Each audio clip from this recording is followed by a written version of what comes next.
Peter.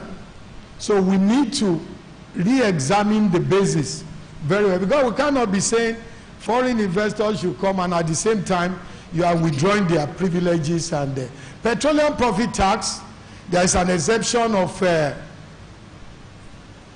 section 60. Then the question now is, why paucity of amendments on PPTA where we get majority of our revenue?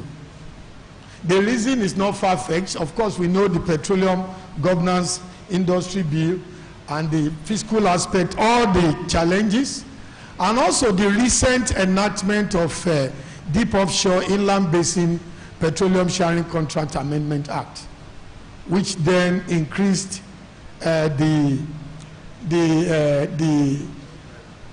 taxes and all the royalties payable. But we still don't know what the effect of all that will be.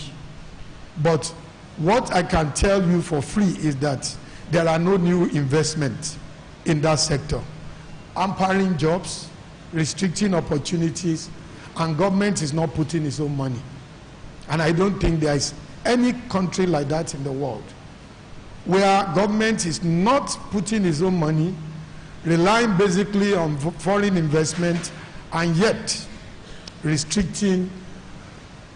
So personal income tax, let me also go to what I consider as fundamental changes. But before that, let me mention abolition of reliefs.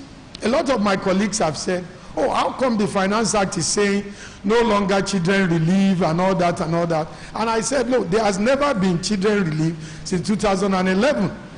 But in 2011, they rolled everything back into consolidated relief allowance and forgot to delete these provisions. And that is what they have done.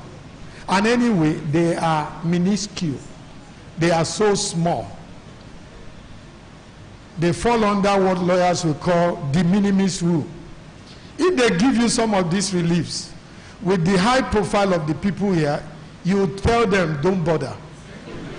I assure you. You tell them, don't bother, because it will make very little or no difference. Anyway, no tax authority is granting it, because they will ask for so many documents that you don't even have. The major changes: approval of pension retirement scheme by JTB is no longer necessary. I told them this in 2011.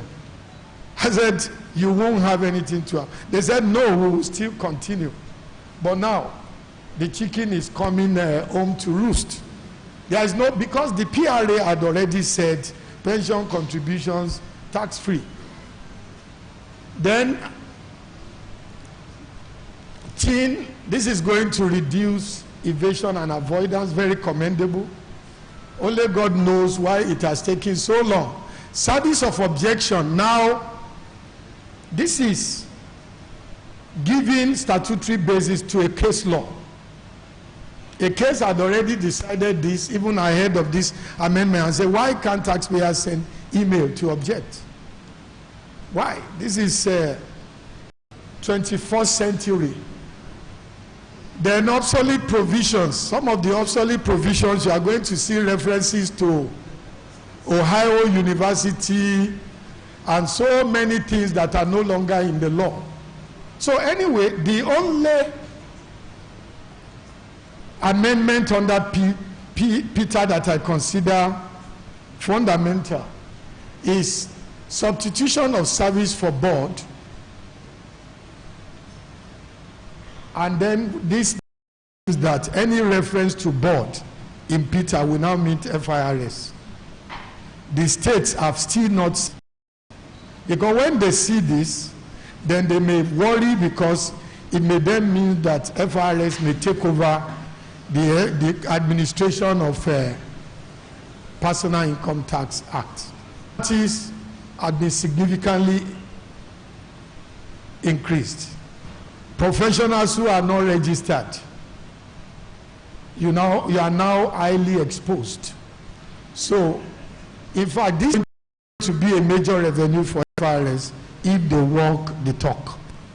So let me quickly go to